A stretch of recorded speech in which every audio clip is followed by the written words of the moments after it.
Good morning students. Welcome to Presency Online Digital Classes. So students, today we have a special video for the special one. You have already completed your JEE exam. Now students, you know very well that from 13th September your NEET exam is going to start. So you know very well that especially in the NEET exam, that is your medical entrance exam, the questions which are asked, especially from the subject physics, if you observe all the questions, all the previous year question, then you will see one interesting thing is there. The question which are asked in your NEET exam, especially not that much of difficult one, right? So students, without wasting much time, now let's going to start our today's video, right? So here I have mentioned all the important formulas chapter wise. See, in your first video I will discuss about the important formulas of first year, that is your first year syllabus, and in the next video I will discuss the second year part, the syllabus of the second year, your HS second year, right? So in your first year class you have the first chapter is your physical one important formula is there. Here one topic is there, important topic is your electromagnetic force. First formula is electromagnetic forces in ascending order. Remember one thing, I am talking about the ascending order. Question may ask, write all the electromagnetic forces in descending order. So ascending order, you just try to remember gas, GWES. You can pronounce it as gas, GWES. Gas, we know gas means we are assuming something similar way you can pronounce gas, GWES. G means your gravitational force, then W means your weak nuclear force, then E is your electromagnetic force, and S is your strong nuclear force, right? And here is the magnitude. So G means 1, you can write it as 1 or 10 to the power 0, then 10 to the power 25, magnitude of weak nuclear force is your 10 to the power 25, E electromagnetic force is your 10 to the power 36, and S, that is your the strong nuclear force, is 10 to the power 38. So you can remember this formula by using a short technique, gas, GWES, gravitational force, weak nuclear force, electromagnetic force, and your last one is your strong nuclear force. And you can remember the magnitude like 1, 10 to the power 25, 1, 25, 36, 38. Okay, this is your ascending order. You can take it as a descending order also, just reverse the process, right? Okay, and the second one is your vector chapter, means your motion. In vector chapter you have one is your parallelogram law. So here I have mentioned the parallelogram formula, resultant of a parallelogram vector. So see, here I have drawn these two vectors, P, one is your P, another one is your Q.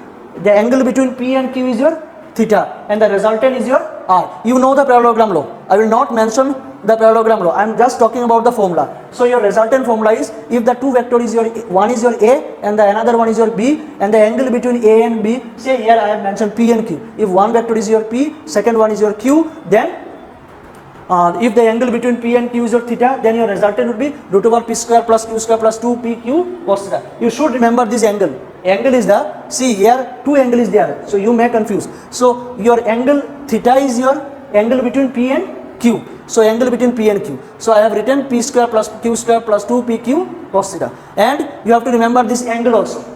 This angle is your phi. What is phi? See, I have written angle between resultant and vector P. So phi is your angle between P and resultant. Question may ask from this particular topic, numerical may ask. So you should remember these two formula. Tan phi is your Q sin theta. See, phi is the angle between resultant and P. Here I have written the other vector Q. So you just remember these things by using this technique. See, students may confuse that what is phi? Phi is resultant and P vector.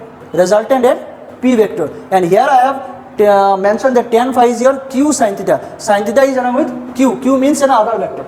Q. So Q sin theta divided by PQ, P plus Q cos theta. Okay. So your resultant vector is over. Then we know the dot product A dot B. A dot B is your AB cos theta. This is very simple. But still you should remember, before going to the exam, you should remember these formula. These are very important.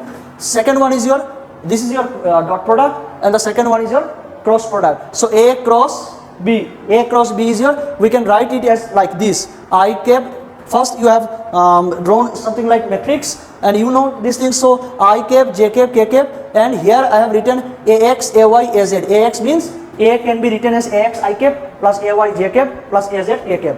B can be written as BX I cap, BY J cap, BZ K cap. and then you have to arrange like this in matrix form: I, J, K, AX, AY, AZ, BX, BY, BZ, right? Then we have the cross product I cap into AY into BZ minus BY into AZ, AY, BZ minus AZ, BY, then plus J cap. So here in this way you can product this. Okay, this is known as your cross product, this one is your dot product. Okay, so we have completed this one, and the third one is your kinematics. In kinematics you should remember the formula like this: V is equal to dr by dt, very simple one. Dr by dt acceleration can be written as dv by dt, and this is the important formula: A is equal to V dv dx. In some numericals, especially in the JEE exams, you may face this type of problem where we can you just remember A can be, A means your acceleration can be written like this: V into dv by dx. Okay, so you just remember this formula. Next, you know there are three Newton's equation of motion. One is your V is equal to U plus AT, then S is equal to UT plus half AT square, then V square is equal to U square plus 2S. S is your displacement, V is your final velocity, U is your initial velocity, A is your acceleration, T is your time. Okay, next, this one is your very important. The question numerical may ask from this formula, so you should remember this formula: nth term Sn is equal to Un plus A by 2 into 2Sn minus 1. Okay, so here I have done. So you should remember this formula before going to exam. Next is your from the kinematics chapter, one important result you should remember. Okay, the important result is distance traveled by a body falling freely from rest in equal interval of time. Say for example you have some situation where a body is just dropped. See here I have written falling freely from rest. So it moved like this, freely from rest. It means U is 0. Okay, if here I have mentioned distance traveled, the distance traveled by a body falling freely from rest in equal, if the time is your equal, means first 5 seconds, then first second 5, next 5 seconds, next third 5 seconds. If the question like this, then you should remember if the equal interval of time, then your distance should be like this. Your result will be d1 is to d2 is to d3 is to d4 like this, equal to your result will be 1 is to 3 is to 5 is to 7. But the important thing is that you should remember this condition is satisfied only when your equal interval of time, right? So you should remember. Fourth one is your river boat problem. See, the formula says that river boat problem, the question may ask if a boat, say for example this is your, say for example this one is your river, and the width of S is your width of the river, S is the width of the river, and say for example a person is here and he wants to go on the other path, right? So question may ask, see I have written when boat tends to cross a river along a shortest path. The question may ask in two types. The question may ask in a shortest path, or question may ask in your shortest time. So you just remember one, the question may ask one is your shortest path or another one is your shortest time. If the condition is like this, when the boat tends to cross a river along a shortest path, then diagram is this one. If the condition is like this, when a boat tends to cross a river in a shortest time, then your diagram is like this, right? So what is the difference between these two diagrams? If the condition is like this, along a shortest path means boat moves straight line, shortest path boat moves straight line, right? You just remember this condition. And diagram is like this. This one, S is your width of the river, V2 is your velocity of the boat. See, velocity of the river, V2 is your velocity of the river, V1 is your velocity of the boat, right? And the resultant, V is your resultant. So in the resultant velocity, boat moves straight path, right? That is why I have written along a shortest path. So if the condition is like this, shortest path, then you should remember this diagram, and boat moves straight path. Okay, and you should remember some of the important results. Result is like this. How much time? Time of crossing the boat. T is equal to S by V. See, this one is your S, this one is your V. So S by V. So time is your distance divided by velocity, S by V. If the condition is like this, then your result will be like this. Time of crossing the boat, T is equal to S by V. And you may find V. The value of V is like this. In ABD triangle, your theta is your angle. Then 10 sin theta perpendicular by hypotenuse, V2 by V1. V2 by, if this one is V2, so this one also is your V2. So V2 by hypotenuse, so V2 by V1. And from here you can find, by using Pythagoras theorem, this one is your right angle triangle, so you can find V is equal to root over V1 square minus V2 square. But you have a less time. In the exam, you don't waste your time, just remember the formula. Especially I am talking about the NEET exam. For your NEET exam, you just remember if the condition is like this shortest path, then time to cross the river, it will move straight path. Okay, shortest path, straight path. You can remember this thing like using this trick. Shortest path, so straight path. We know the straight path is your shortest path. Then time is your S by V, S by root over V1 square minus V2 square. The question may, you may find the question like this. When a boat tends to cross a river in a shortest time, here shortest path, here shortest time. So in case of shortest time, see, time is your distance divided by velocity, right? Time is your distance divided by velocity. If the time is shortest, means velocity will be larger, velocity will be more, right? So if the condition is like this, shortest time, then your, see, here resultant velocity is straight one, here resultant velocity is the longer path. I am talking about the velocity. If the shortest time, then velocity will be larger, velocity will be more. So you have this result. V is your V1 square plus V2 square. Here V1 square minus V2 square. Here V1 square plus V2 square, because the diagram is different. Here resultant velocity is this one. Here resultant velocity is this one. So you should remember. And you should remember the other formula. Time of crossing the boat. Here time of crossing the boat is your T is equal to S by root over V1 square minus V2 square. Here time of crossing the boat is T is equal to S by V1. S by V1, S, this one is your S and this one is your V1. Here this one is your S and the resultant velocity is V. So you just try to remember these formulas. So time is your S by V1. When the shortest time is there. If the condition is shortest time, then your time to crossing the boat is your T is equal to S by V1. Then the boat will be, now see one thing. In this diagram, the boat, say for example, the boat wants to go the point B. If the person wants to go exactly opposite point, it means B. But instead of going this point, it will move like this. Here I have written the boat will be reaching the point D. See, resultant is your V. So automatically the boat will move, will reach at this particular point, isn't it? So instead of going this point, it will move at this particular point, right? Here, that is why I have mentioned the boat will be reaching the point D. The boat will be reaching the point D instead of point B. Instead of point B, it will move like this. Okay, so X is the displacement. It wishes to go the point B, but instead of going B, it moves. It will reach D point. So this much of displacement, right? So the question may ask, find the X displacement. Find the displacement. So if you want to find the displacement, this is the formula: X is equal to S V2 divided by V1. How? BD is your X. Displacement is your X, BD is your X, then tan theta is equal to perpendicular base. This one is your theta perpendicular. If this one is your V2, so it will be V2. So perpendicular means V2 divided by V1. That is why I have written tan theta is equal to V2 by V1. Next, this one is your X, this one is your S, right? So X, this, instead of V1 I can write S also. So that is why I have written X by S. So you just remember tan theta is equal to, first you remember this diagram. Try to remember the condition first, remember the condition, see the question, right? If the question asks shortest time, then this is your diagram, and then this one is your result, X is equal to S V2 by V1, and right? So this is the riverboat problem. You should remember this concept. I'm again repeating the same thing. Riverboat problem is very important. Remember this formula. Next is your one of the important formula. You can use this formula in several times.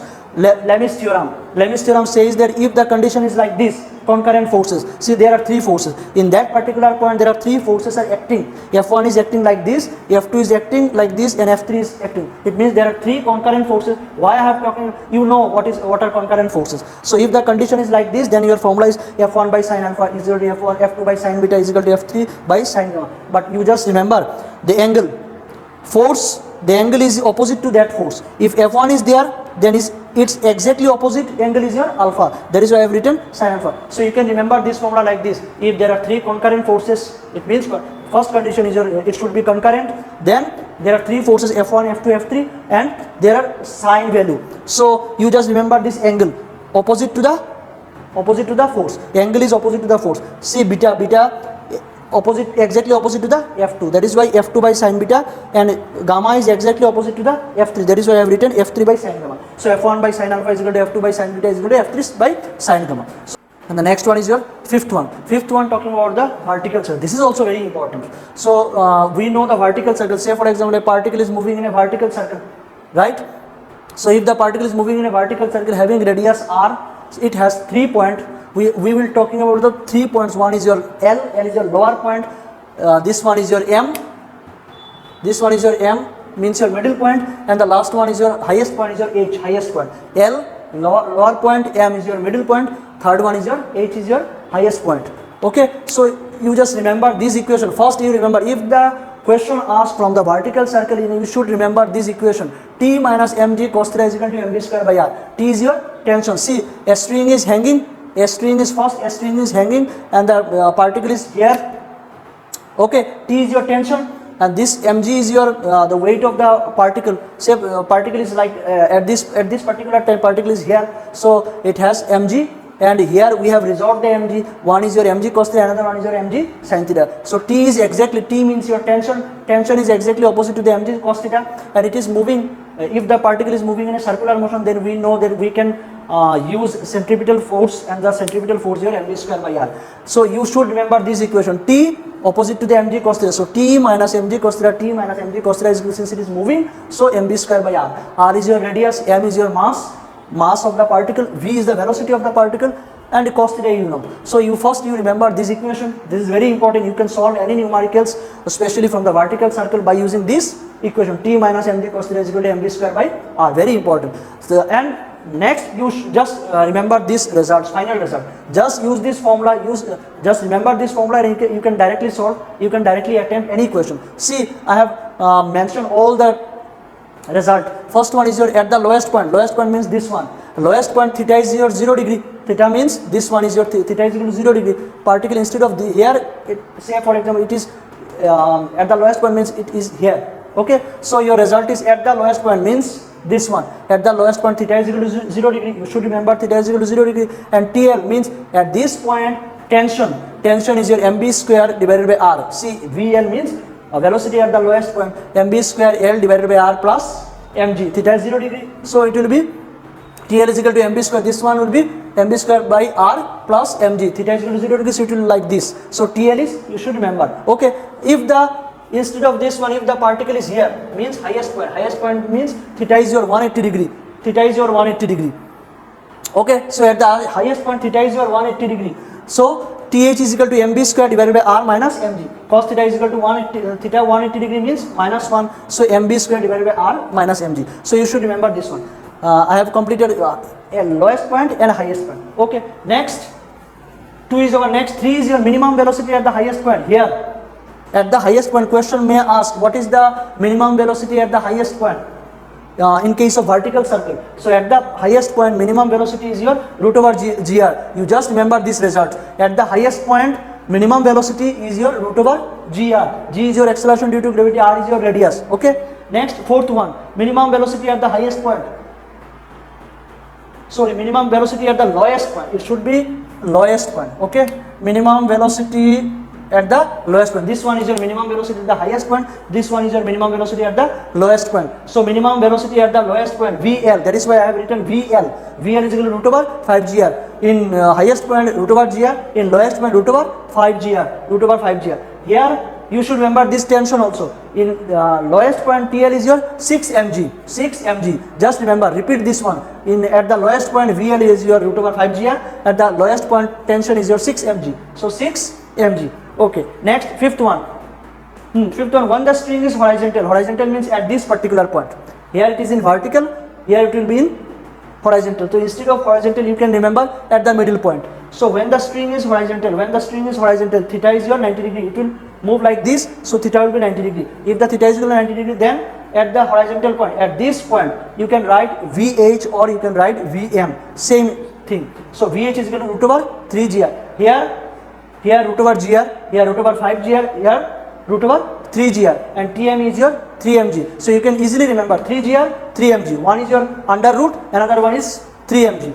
Next one is your 6. 6 point is height through which a body should fall for a looping the vertical loop. Yeah, this one is also important. The question may ask by using this concept. Say here I have drawn one inclined plane and a ball is rolling, right? A ball is rolling. And after rolling, this one is your h, means height, and this one is your r. If the question asks from this particular concept, then you should remember this result. H will be 5r by 2. H will be 5r by 2. It means you should remember this condition. If the question asks from this condition, you just remember this height.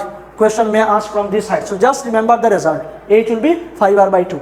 Okay. And the last one is your, yes, I have already mentioned this one. At the lowest one is your 6 mg. So I have completed the vertical circle. You should remember these all results. If you remember these results, you can easily attempt a good score. Okay. So the next one is your motion in a plane. Seventh one is your motion in a plane, and in that particular chapter, you know, the projectile motion is very important. So in projectile motion, the diagram is well known for you. U is the initial velocity, theta is your angle of projection, and then we are resolving this velocity in two components. One is your u cos theta, horizontal component, another one is your u sin theta, that is your vertical component. Okay, so you know these results, and you should remember these results for your competitive exam also. This is very important. You know these things very well, because by using this formula you can easily solve projectile motion for numericals. Okay, so the first one is your horizontal range, there is r. R is your u square sine 2 theta. Remember this factor 2, u square sine 2 theta, u square sine 2 theta divided by g. You know u is your initial velocity and g is your acceleration due to gravity, theta is the angle of projection, and the b is your time of flight, that is how much time it is on the air, right? So time of flight is your t is your 2u sin theta divided by g. Next one is your maximum height means this one. Maximum height is your h maximum is equal to u square sin square theta divided by 2g. And the equation of projectile in the equation question may ask choose the correct option. So you remember these things, that equation of projectile tan theta is there. Okay, so tan theta is y is equal to tan theta x minus g by divided by 2 u square cos square theta into x square. One is your x, another one is your x square, right? And this one is very important for your NEET exam.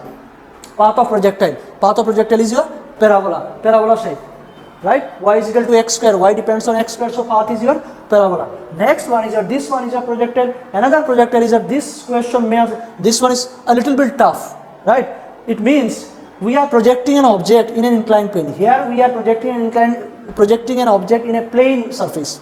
Here instead of plane surface, here inclined plane is there, and the angle of inclination is your beta. So see the difference between these two diagrams. Here the plane surface, theta, the velocity makes an angle theta with the horizontal surface, and that horizontal surface is your plane surface. But instead of plane surface, here the velocity makes an angle. First, this velocity, we are projecting an object in an inclined plane. Here we are projecting an object in a plane surface, but here we are projecting an object and the surface is your angle, right? It means inclination. So inclination is your beta. If the question asks from that particular condition, then all the results will be different. See, beta is your inclination, alpha is the u, that means we are talking about the velocity. Velocity makes an angle alpha with the horizontal surface. This one, beta is your inclination. So this angle is your alpha minus beta. Okay, so the result will be different. See, time of flight is your 2u sin theta divided by g in case of plane surface, but in case of inclined plane, t is your 2u sin alpha minus beta divided by g cos beta. See, I know these formulas are a little bit tough, but if you remember these results, then it is very easy for you to solve this type of numericals, which is a little bit tough, right? So you can compare these results with this one.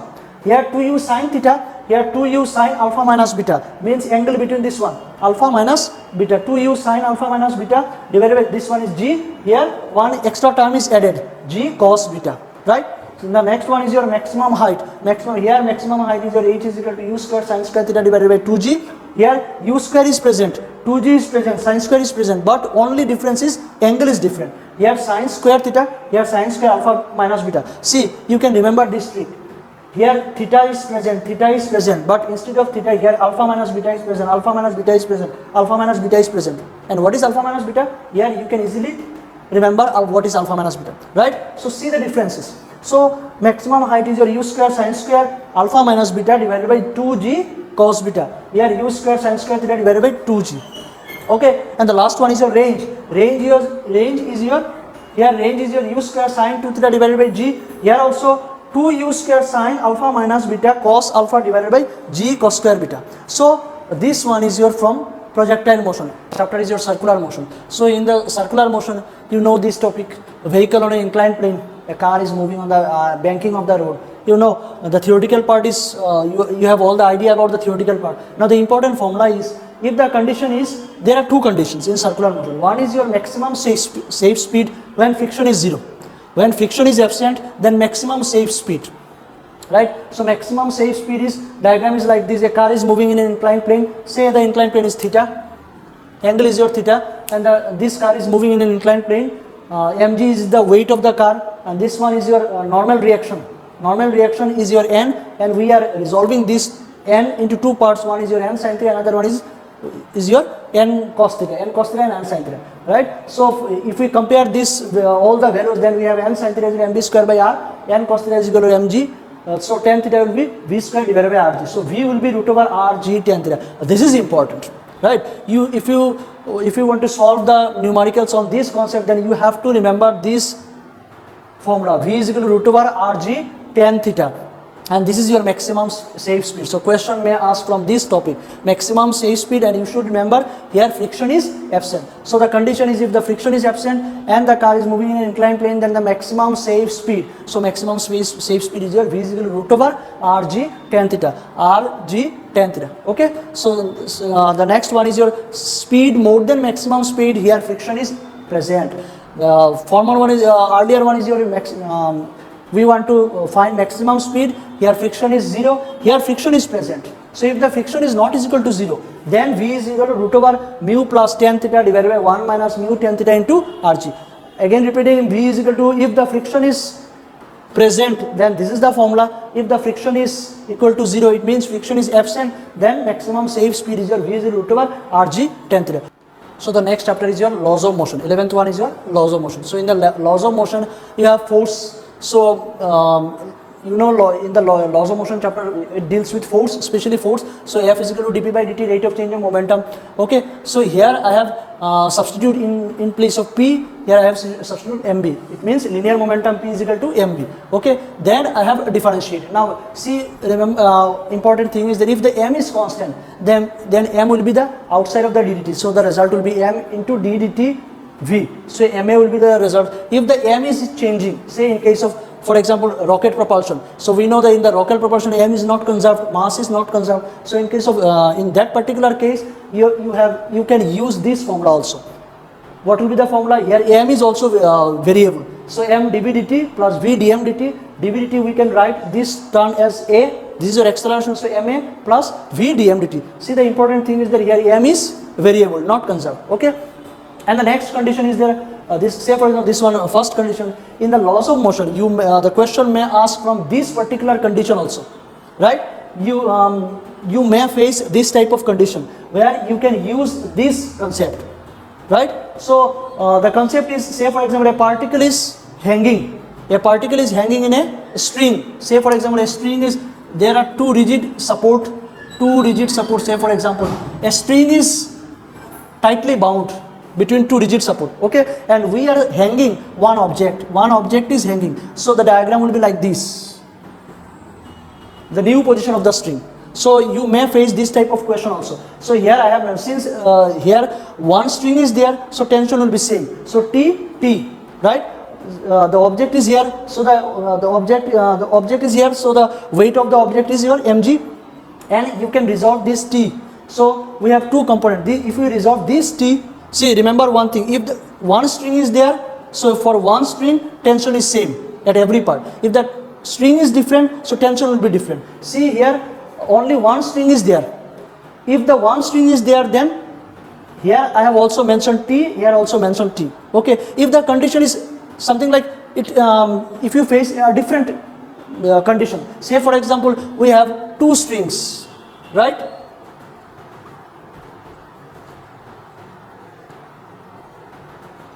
Say for example, we have two strings. In the question, this line is mentioned that we have two strings. Then you can write one is your T1, another one is T2. But here we have seen that here one string is there. It means one tension. So T, and we are resolving this T. One is your T sin theta, another one is T cos theta. For this T also, one is your T cos theta, another one is T sin theta. So T sin theta will cancel each other, and these two T cos theta will add up. So 2T cos theta is equal to mg. 2T cos theta balanced by mg. So I have written 2T cos theta is equal to mg. And from here we can calculate T. T is equal to mg by 2 cos theta. So just Try to understand this concept and just use this concept. If the question asks from that particular topic, you can use this formula. Okay, to take us. One thing you should remember in this type of numericals, you should first observe whether string is same or different. If the string is same, then you just use one tension, and if the string is different, then you can use a different string like this, T1 and T2. Okay, and you can use this condition also. Okay, next one is your lift problem. Yes, this one is also very important. You know very well this how to solve lift type problem. So I have drawn 3 diagrams. See, in first diagram, lift problem, first diagram, the lift either is in rest or lift is in uniform motion. That is why I have written V is equal to constants. So this is the condition where we are using either lift is in rest or is in uniform motion, means V is constant. If the value of V is constant, it means A is equal to 0. A means your acceleration. Then the condition is T1 is equal to mg. You can write T also. Okay, since this is the first case, that is why I have used T1. This one is your T2. This one is your third case, that is why I have written T3. So the first case, if the lift is at rest or is in uniform motion, then our result will be T1 is equal to mg. M is the mass of the particle. Second case, this lift is in upward motion. This lift is in upward motion. If the lift is in upward motion, right, and its velocity is changing, it means velocity is changing means your acceleration is there and the body is in upward motion. So the condition is T2 minus mg is equal to ma. So you can remember this formula, T2 is equal to mg plus ma. If the lift is in upward motion, then your result will be T2 is equal to mg plus ma. You can take common also. And the third case here, the lift is in motion and it has some acceleration. It means velocity is changing, but it is in downward motion. If the lift is in downward motion, then the condition is m into g minus a. So downward motion minus upward motion plus. Okay, and the last one is your, see here lift is in either vertical motion, downward or upward. It means it strictly move in vertical motion. But here, if the lift is in this type of motion, it means horizontal motion. So this is the condition of horizontal motion. See this diagram. Here this is the lift and the object is hanging, right? Object is hanging by a string, but the lift is in horizontal motion. It is not in vertical motion. It is in horizontal motion. If the lift is in horizontal motion, then this is the condition. You can use this formula also. So see, the object, if the lift is in this this direction, then this one is your T, this one is your mg, and we are resolving. Sorry, this one is your theta. So what is theta? Theta means the angle made by the tension with the vertical direction and the tension, right? So this theta is the angle between the tension and the vertical direction. Okay, so this is the diagram. Remember this diagram. Now see, I am drawing this diagram here and I have resolved all the components. So see T. So we can resolve this T. We can resolve this T into two components. One is your T sin theta, another one is your T cos theta, and this one is your MA. MA is the, what is MA? This one is, this body is moving like this, so this is pseudo force. So this one is your MA, right? So MA is balanced by T sin theta, MG is balanced by T cos theta. You know these things. So I can write T sin theta is equal to MA and T cos theta is equal to MG. And if we divide this one, to tan theta is equal to A by G. So the question may ask, if you have this type of question, then you just remember, since the lift is in horizontal motion, so I can draw this diagram. Then I can use this formula. So if you remember this formula, you can easily solve this type of numericals. And the final one is your T is equal to, yes, you can find the T also. So T is your m into root over g square plus s square. So this result, you just remember this result. This one is your lift is in vertical motion and this one is your lift is in horizontal motion. In case of horizontal motion, you should remember this formula. T is equal to m into root over g square plus s square. Okay. So the next chapter is your, there is 20th chapter is your gravitation. So in gravitation, you have this much formula. One is your G is equal to Gm by r square. G is your acceleration due to gravity. Capital G is your, gravitational constant. M is the mass of the earth. Remember, M is the mass of the earth. R is the radius of the earth. So G is equal to Gm by r square. If we have in case of altitude, it means this one is your on the surface of the earth. This is above the surface of the earth. So in case of altitude, we have G into 1 minus 2h by Re. Re is the radius of the earth. And the condition is there provided h is very much less than Re. Next is your depth. It is on the surface of the earth, it is above the surface of the earth, it is down the surface of the earth. Means we are moving towards the center. So G depth. Depth is your G into 1 minus d by RE. D is the distance. Say for example, this case is your, this one is your earth. You are taking these values, it means you are on the surface of the earth. This one is above the surface of the earth. Say this one is your H, right? So 1 minus 2H by RE. And the depth means you are moving in this direction. Okay. So G depth is equal to G into 1 minus d by RE. One question may ask, what will be the value of G at the center of the earth? It means you are moving and your final position is on the center of the earth. It means D is your RE. See, this one is your radius of the earth, and if the question asks that what is the value of G on the surface of the earth, on the center of the surface of the earth, it means this one. So D is equal to RE. So D will be D is equal to RE. So if you put D is equal to RE, then your result will be G depth is equal to G. This one will be RE by RE means 1 minus 1 0 means at the center of the earth the value of G is your 0. You remember this value. Okay. Next one is your intensity of gravitational field. Intensity of gravitational field Gm by R square. You can find the intensity of gravitational field by using this formula. Next one is your gravitational potential. So gravitational potential is V is equal to minus Gm by R. R is the particular point, the distance of the point where you are finding the gravitational gravitational potential. Next one is your fourth, and the fifth one is your escape speed. Escape speed means 2GRE, root over 2GRE, and the value of escape velocity is your 11.2 kilometer per second. You remember this one, the SI unit, kilometer per second. The question may ask in a confusion manner. Say for example, the option is 11.2 meter per second, 11.2 kilometer per second. Then you may confuse in the exam hall. So you just strictly remember the escape speed of Earth is 11.2 kilometer per second. Next is your orbital velocity. The orbital velocity value is root over GRE. One is your root over 2 GRE, another one is root over GRE. Okay, the one question may ask that find the correct relation. Here it may mention there may be some relation between escape velocity and orbital velocity. So the relation between escape velocity and orbital velocity means V is equal to root 2 into VO. V is equal to root 2 into VO. Remember this one.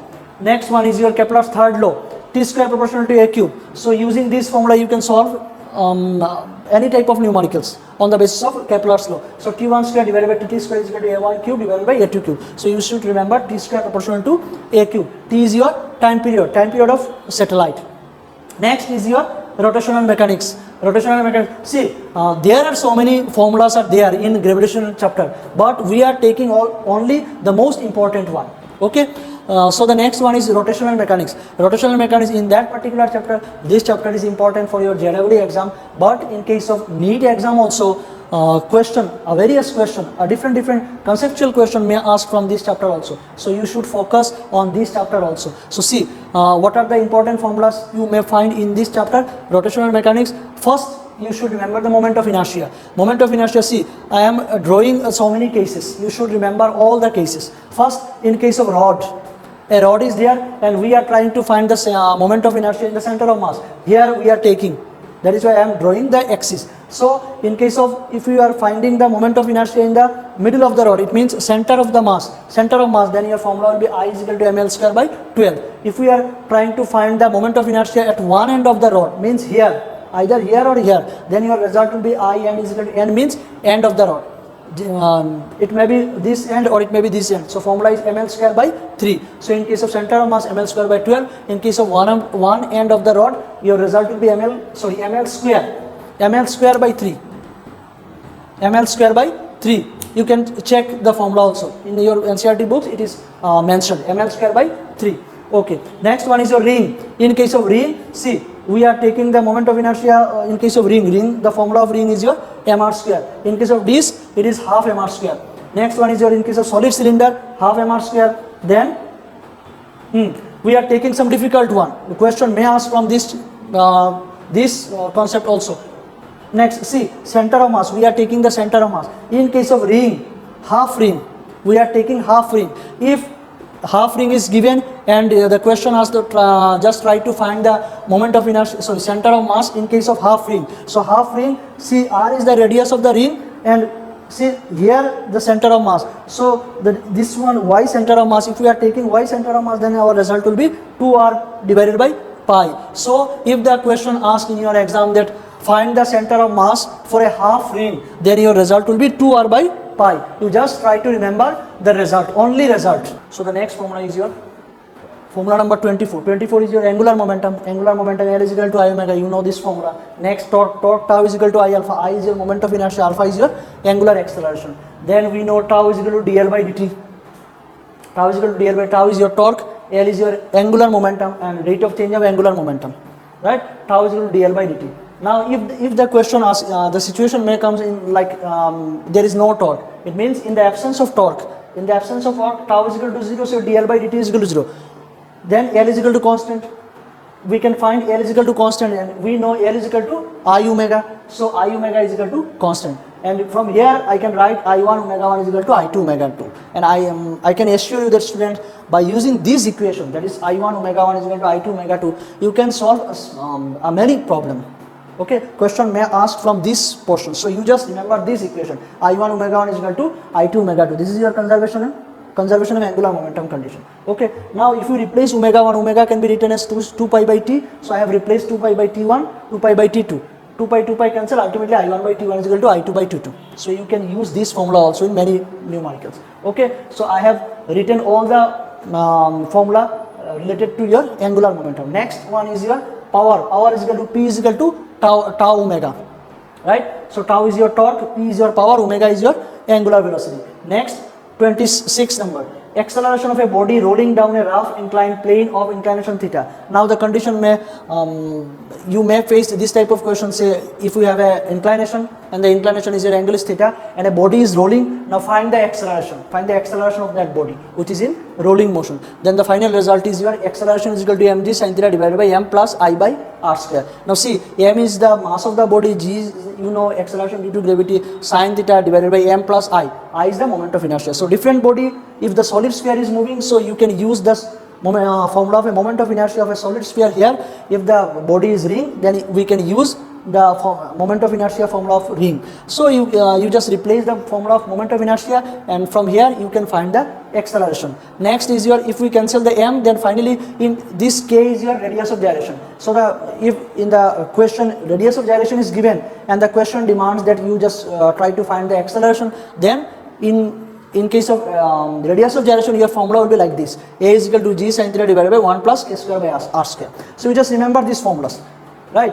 Next, 27 number. Rolling body having same mass, same radius. Now see, by using this equation, one famous question is there. There will be three bodies: solid sphere, ring, cylinder, or disc. And the question may ask, find the velocity, find the acceleration, or find the time. So if you know the final result, because we have a less amount of time in the exam, so it's better to remember the result. Okay, these are the question which is very famous, of most frequent type of question. So you should remember these final results. It will be very easy to attempt those type of questions. See, sphere, if the three bodies, your sphere, disc, ring, then acceleration is largest for sphere, then disc, then ring. Sphere, disc, ring. SDR greater than sphere. The acceleration of sphere is more compared to the disc than compared to the ring. Okay, so here I have used acceleration. And the next one, and you know, you just remember, try to remember the final result also. Acceleration of a sphere is 5 by 7 g sin theta. Acceleration of disc is 2 by 3 g sin theta. Acceleration of ring is your half g sin theta. If it is difficult to remember this value, then my suggestion is that just try to remember these results. This is very important.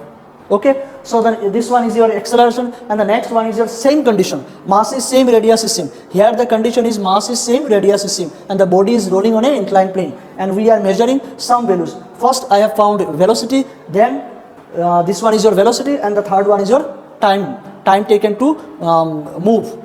Okay, so for velocity sphere is greater, these are in all descending order. So first one is your velocity of a sphere, which is largest, then cylinder, then ring. Just try to observe the symbol here, greater than. And the last one is your time sphere.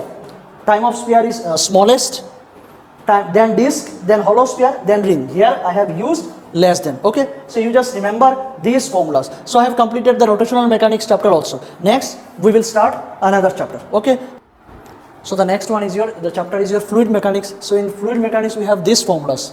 In fluid mechanics, P is your P means your pressure, pressure is your force by area, and you just try to remember the SI unit of pressure, you know, pascals. Next, second one is your Archimedes principle. In Archimedes, you know the Archimedes principle. Here I am only focusing on the formula by using which we can solve the numericals. So in Archimedes principle, you should remember this formula: apparent weight is equal to W into 1 minus rho by sigma.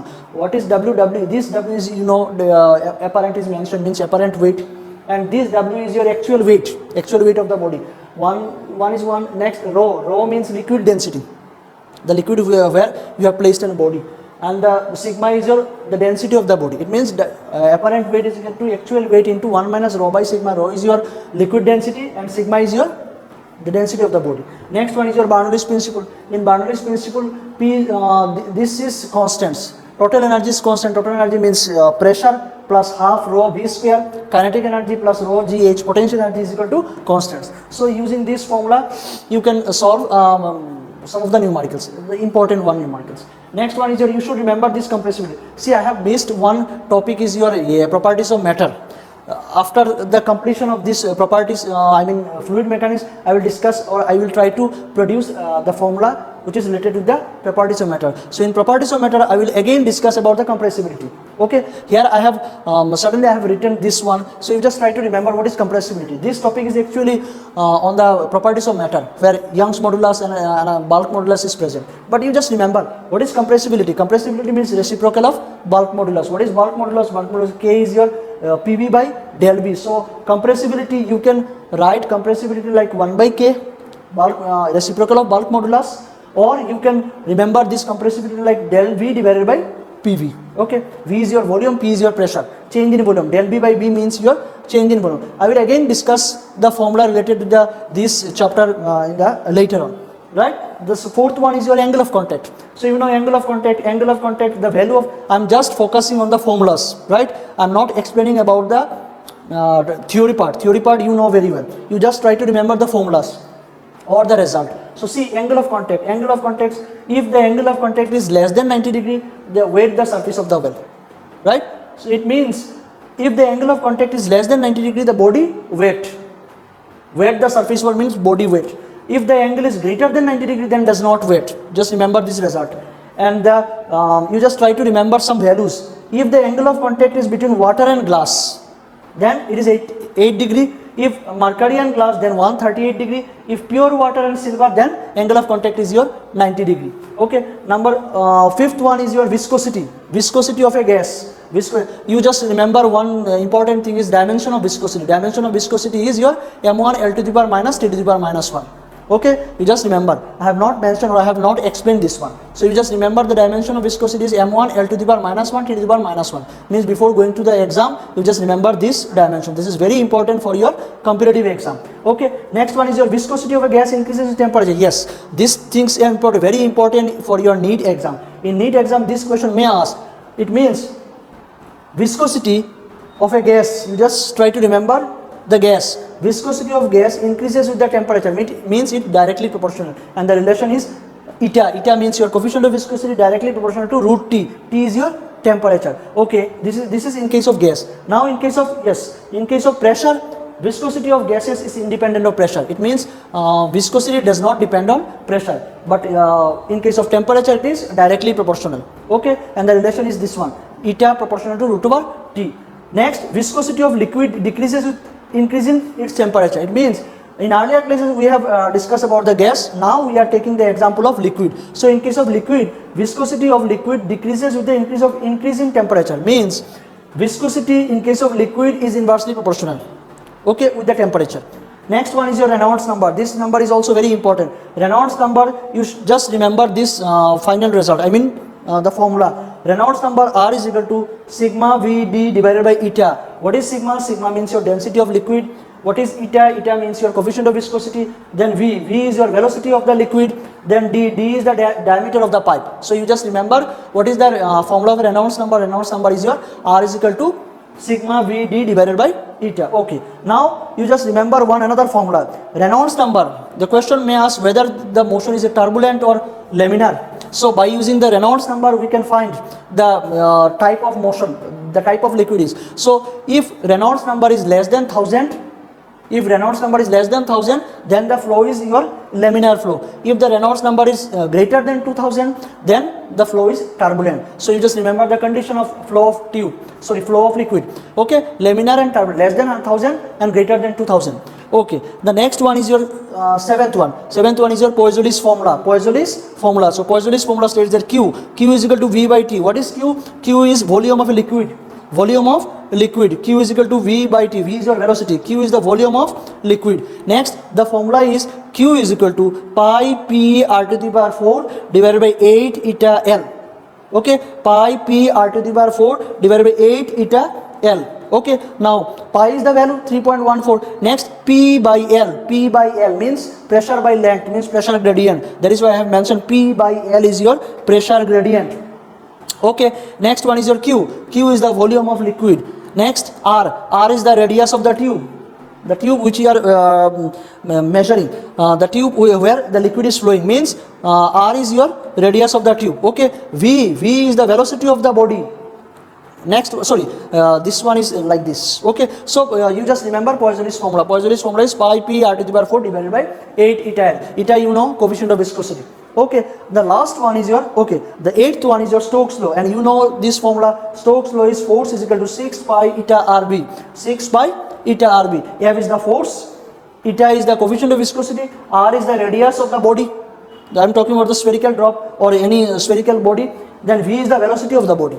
Okay, next one is your terminal velocity. You should remember this formula also. The question already asked from this portion also. If you see the previous year question, then you will find the numericals which is based on this concept. Terminal velocity. Terminal velocity is equal to 2 r square rho minus sigma g divided by 9 eta. 2 by 9. You just remember this factor, 2 by 9. So terminal velocity is equal to 2 by 9.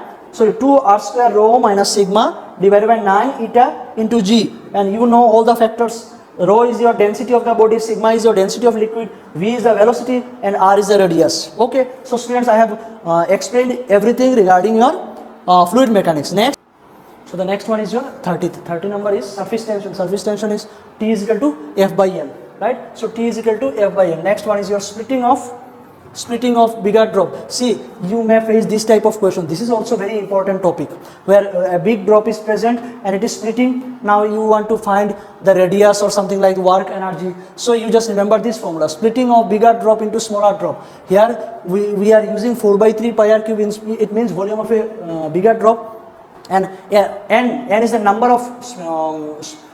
of pieces. Okay, so n into 4 by 3 pi r cube. 4 by 3 pi r cube is your volume of smaller drop. See, the question may ask a bigger drop is having volume is this or having radius is this, and it's split into 27 droplets.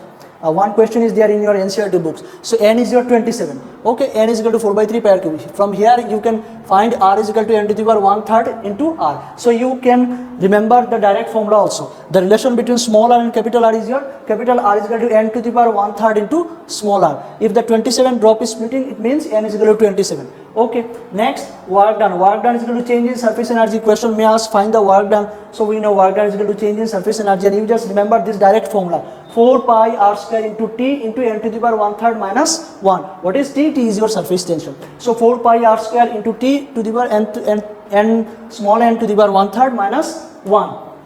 Next one is your excess pressure.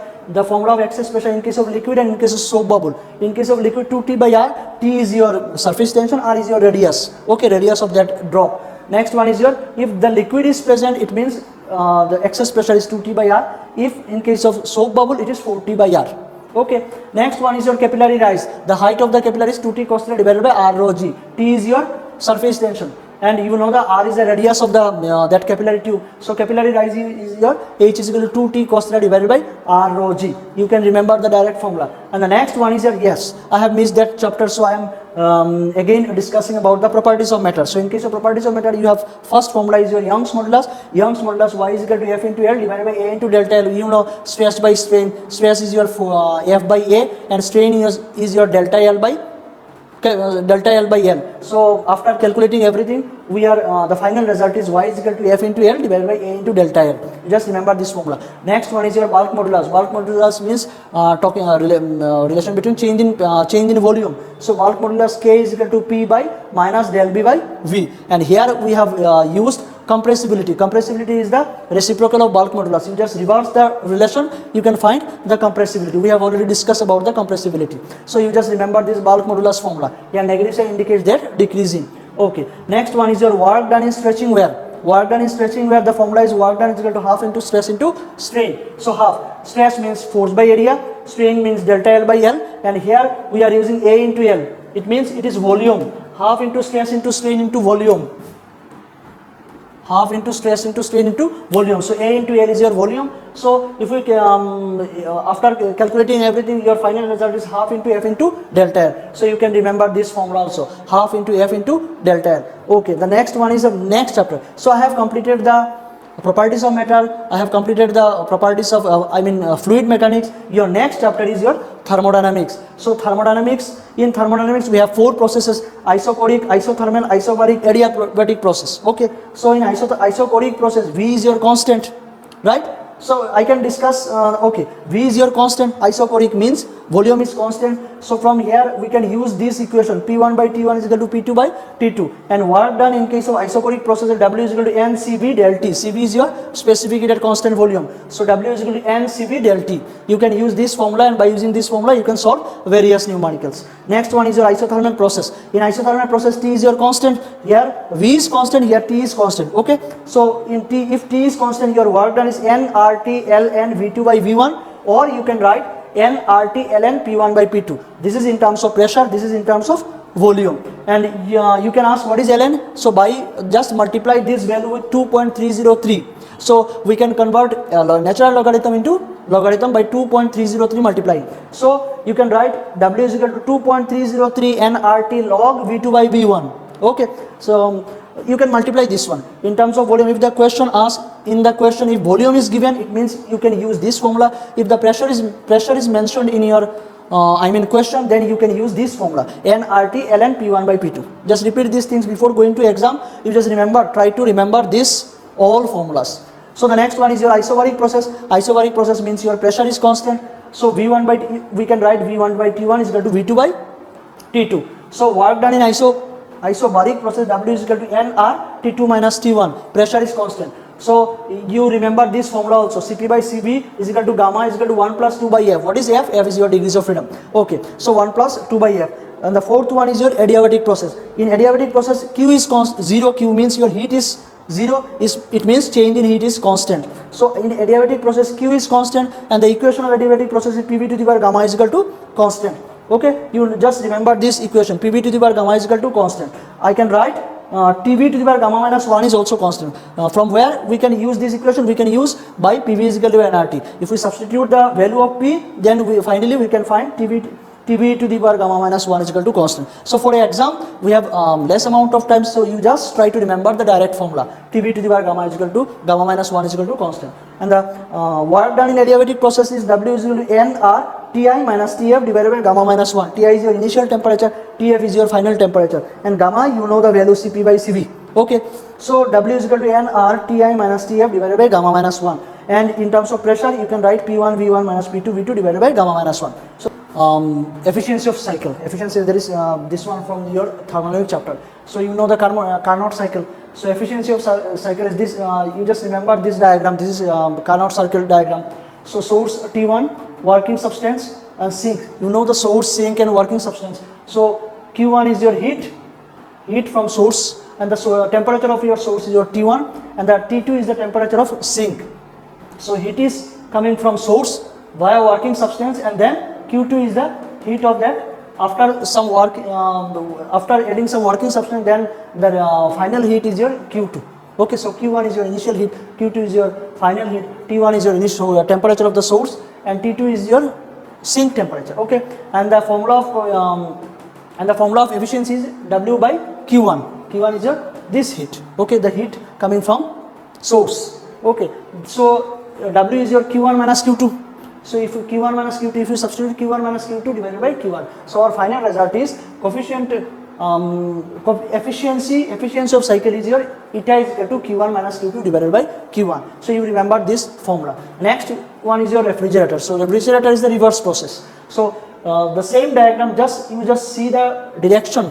So here heat is coming from source, here heat is entering into the source. Okay, so source, again the temperature of the source is your T1, T2 is the same temperature, but the direction is reverse. Okay, so the here efficiency, here coefficient of performance. So the formula of coefficient of performance is beta is equal to Q2 by W. Here W by Q1, here you can use Q2 by W. So W in place of W we are using Q1 minus Q2. So your final result is beta is equal to Q2 by Q1 minus Q2. In case of efficiency in Carnot cycle, eta is equal to Q1 minus Q2 divided by Q1, and in case of refrigerator it is Q2 by Q1 minus Q2. In case of by using temperature, your result will be T2 by T1 minus T2. So yes, I know the some confusion is there. I mean, you may face some confusion because all the formulas are almost similar, but you just try to remember. If you want to crack the competitive exam, then you should remember these formulas. Okay, so you just remember these formulas. Next chapter is your waves. Okay, so the waves, see, I'm all again repeating the same thing that in your both the syllabus, I mean first year and second year, there are so many formulas. I am just talking about the important one. Okay, so so your last chapter is your waves. Okay, so in waves, this equation you should remember this equation, sinusoidal wave equation. Y is equal to a sine 2 pi t by capital T plus minus x by lambda plus phi. Phi is the phase difference, a is the amplitude, and t is your at any time, capital T is your total time period, lambda is your wavelength, x is a displacement. So y is equal to a sine 2 pi small t divided by capital T plus minus x by lambda plus phi. Okay, next you should remember this formula. Angular wave number is, it is denoted by k, and the formula of angular wave number is k is equal to 2 pi by lambda. Lambda is your wavelength. Next one is your speed of sinusoidal wave. So you know the formula, v is equal to d omega by k. So v is equal to omega by k. Omega is the angular velocity, v is the velocity. So speed of sinusoidal wave is your v is equal to omega by k. You just remember this relation also. Phase difference, that is delta phi, is equal to 2 pi by t into path difference. This is the relation between phase difference and path difference. So next one is your transverse wave. Yes, you should remember some important results. It means the factors. So first one is your transverse wave on a stress string. See, here I am talking about the wave, and here we are using some string. So string is motion and it creates some wave. So we are talking about the waves that are created in stretching string. So transverse wave on a stress string, v is equal to root over t by mu. T is your tension on the string and mu is the mass per length. Okay, so v is equal to, v is the velocity. So velocity in the stress string is your v is equal to root over t by mu. So the next one is your kinetic energy formula. Kinetic energy is 1 by 4 mu. Mu is your this one, mass by length. So 1 by 4 mu omega square s square lambda. So this formula is not important, but I have mentioned this one. Okay. Next one is your average power. Power formula P is equal to half mu omega square s square v. Okay. So the next one is your factors. Yes, these results are very important. Factors affecting speed on sound in gas. I am talking about the gas. So the speed of the sound in gas equal to root over gamma p by rho. Gamma p by rho. P is your pressure. Okay. Then if here I have mentioned about the pressure, we are talking about the pressure. In case of temperature, the formula is V is equal to gamma RT divided by M. So V is directly proportional to temperature in case of gas. So V directly proportional to root over T. You should remember the result. Next one is your, this one is your a little bit tough, but you should remember. Who knows, the question may ask from this portion also. So if you want to find the velocity of sound, and wind is also in acting, wind is also acting. So in case of velocity, you are trying to find the velocity of sound and wind also considering. So if the V is the velocity of sound, it means sound it moves like this, and wind is VW is the velocity of wind. So wind is moving like this, and this one is your velocity of sound. So the angle between velocity of wind and velocity of sound is your theta. So resultant velocity will be V omega cos theta plus V omega, omega in suffix, V omega, not actually omega, this one is your W. So VW means the velocity of wind. So velocity of wind cos theta plus V. When the The result when the diagram is like this, if the wind is moving in other direction, see, this is the velocity of sound and Vw is the velocity of wind. So the result will be resultant velocity V minus Vw cos theta. Okay. In Doppler effect, I have prepared one table. If you remember this table, then you can solve any numericals relating to your Doppler effect. So in Doppler effect, see, Doppler effect, here I have written situation and this one is your apparent frequency. Okay. So Vs is the velocity of the source, Vo is the velocity of observer, and V is the velocity of sound. Okay. So that if source and observer both are in same motion, both are in same direction, then your apparent frequency is f dash is equal to f into f is your actual frequency, f dash is your apparent frequency, v minus v naught divided by v minus vs. You can use velocity of sound 343 meter per second. So it will given in the question, it is mentioned in the question. Okay, don't worry about it. Next one is your, if the source is moving from left to right and the observer is moving from right to left, means both are in opposite motion, and sound is again moving in this direction, then result will be f dash is equal to f v plus v naught divided by v minus b vs. It means in place of negative sign, here we are using plus sign in case of opposite motion. Okay, so the next one is your, both are in opposite motion. See, here one is approaching each other, right? Source is motion in this direction and observer is motion, so both are in approaching each other. Here both are moving away from each other. Vs is moving this direction, V naught is moving this direction. It means both are in moving away from each other. Then result will be f dash is equal to f into V minus V naught. Then in the denominator part, in the numerator part minus sign is there and the denominator part plus is there. Okay. Next one is your, if both are in moving in right to left direction. See, Vs is moving in this direction, Vo also moving in this direction. It means both observer and source are moving in right to left. Then f dash is equal to f into v plus v naught, both are in plus. So you just remember the formula v minus v naught divided by v minus vs. First case, second case plus, third case in denominator is plus, and fourth case both are plus. Okay, f dash is your apparent frequency, f is your actual frequency. Next one is your organ pipe. Organ pipe, we know there are two types of organ pipe. One is your open end, another one is your closed end. So in case of closed end, this is the first one, f is equal to v by 4l. So in case of closed end, this is v by 4l. In case of open end, open pipe, this one is your v by 2l. See, one end is closed, another one is open. It means closed end, and here both ends are open. So this one is your first harmonic. First harmonic formula is v by 4l. But in case of open pipe, this one is your f is equal to v by 2l. This one is v by 4l. Here 2 factor is there. Next, in case of this one, see, this one is first harmonic, then third harmonic, then fifth harmonic. So in third harmonic situation will be like this, 3b by 4l. In case of fifth harmonic, 5b by 4l. Next one is your, in case of open pipe, the first harmonic is your v by 2l, second harmonic 2b by 2l, third harmonic 3b by 2l. So in this way we can solve this. So the next one is your, this is the last chapter of your class first year syllabus, and the chapter is your kinetic theory of gases. So in kinetic theory of gases, students, you should remember this important formula. Yes, we know that there are so many formulas, but I have just prepared the formula which is a very important one. So the first one is your, see, this is the three velocities is there. One is your RMS velocity, another one is your most probable velocity, MP means most probable velocity, and the third one is your average velocity. So see, in RMS velocity means equal to root over 3 kbt divided by m. Kb is your Boltzmann constant, and you know the value of Boltzmann constant, 1.38 into 10 to the power minus 23. Okay, next one is your most probable speed. Most probable speed, the value of most probable speed is your root over 2 kbt divided by m. And the third one is your average velocity. Average velocity, the value of average velocity is root over 8 kbt divided by m pi. So you should remember these three values. The question may ask which one is greater, which one is smaller. So you should remember all the formulas. Next one is your mean free path. Mean free path, the value of mean free path is 1 by root 2 pi n d square. Here I have mentioned what is n. N is the number density.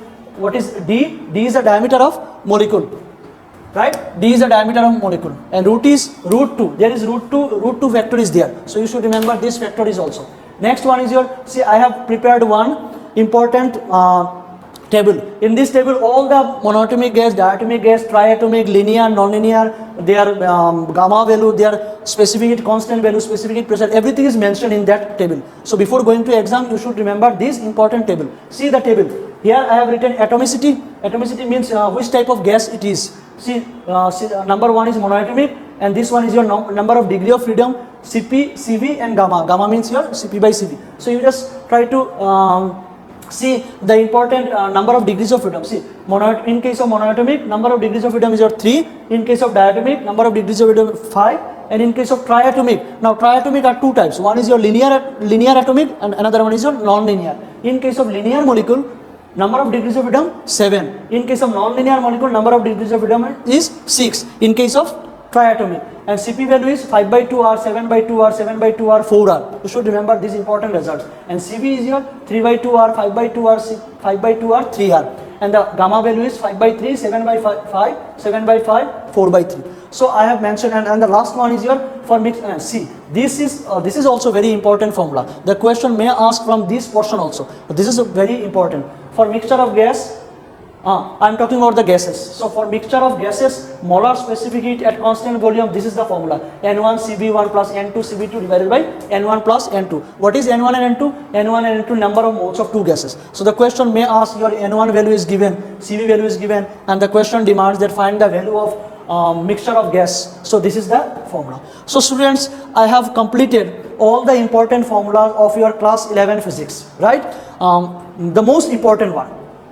Now, before going, my suggestion is that after completion of all the formulas, my suggestion is that before going to exam, you should just remember these important formula, right?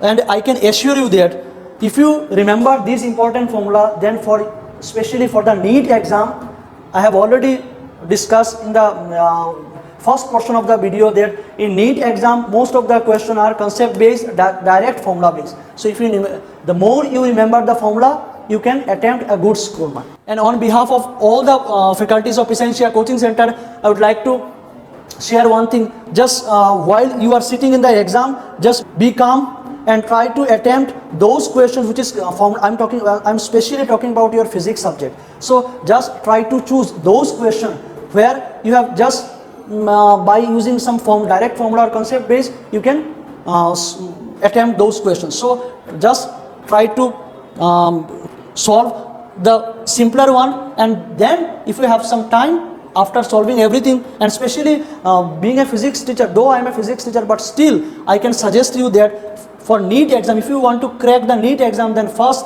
try to attempt a good score on the biology subject, because biology is very important. Here the most of the marks from biology, and then try for the chemistry, and the last one is your physics. And in physics part, just try to solve the easier one first, and then you just try to solve the other thing. But for that, again I am repeating the same thing, is that you just try to remember these important formula. Keep in memory of this formula. If you once you have idea about that, once you have remembered all the important formula, you can easily score a good mark. Even more than 30 questions you can attempt in your exam. So students, lastly, without wasting time, I am again wishing you wishing you a good luck for your exam on behalf of all the Essentia Coaching Center, all the members of Essentia Coaching Center, right? Thank you.